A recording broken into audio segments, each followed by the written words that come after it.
What's up, y'all? Here we are. She's tight. Let me tell you, tight like a tiger. Anyhow, we're gonna send it slowly but surely.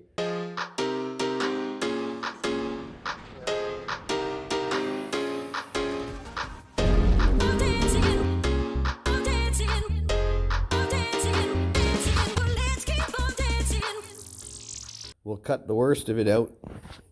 You can see right here where I've got it marked. I'm going to do the same on the other side.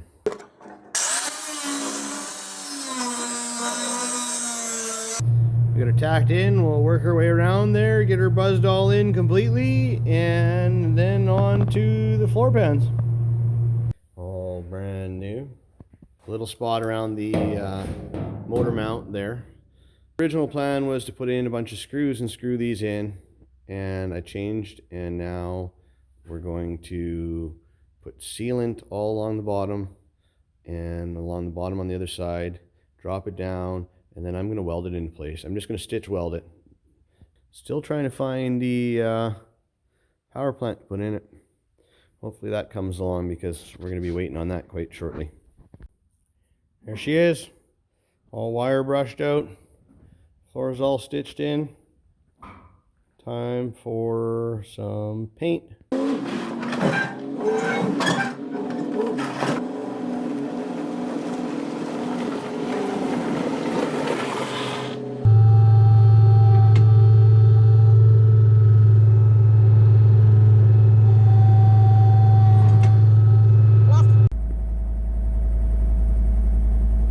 That's what you call one man, redneck, engine pulling. Actually, we're after the transmission, but it's just easier to go this way. So I'm told a 2-liter Ranger engine will bolt up to that 2.3-liter automatic transmission. This thing has a manual in it. We're going to start getting the fluids drained out of her while it's raised up in the air a little bit off. Engine number 2. Give me a small panic attack. If you look, see how tall this is? This is the manual. The manual uses the top bolt. I pulled it off. I measured everything out. I went inside. I was all depressed. I was like, it's not going to fit. I now have an automatic trans that works and a motor that works, and they won't bolt together. And then I thought, for kicks and giggles, I'll take it apart. I seen this.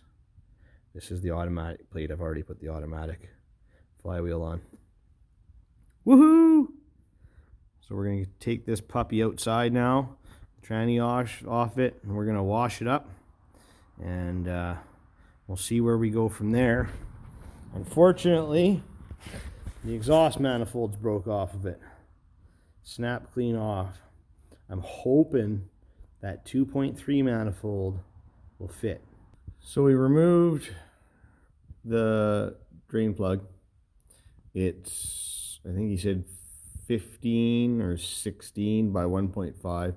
It's a bugger up thread, so we couldn't get a spigot to fit in it. So we're going to weld this collar on to where the plug went, and then the spigot will fit. And then when it comes oil change time, there's a hole in the drain pan, everything will be hooked up. As I tried a couple different sizes of wire, and I wound up finding, believe it or not, good old-fashioned Saskatchewan haywire, straight from the farm. We've got to make sure that we clock these right. So we've got our spacers in there.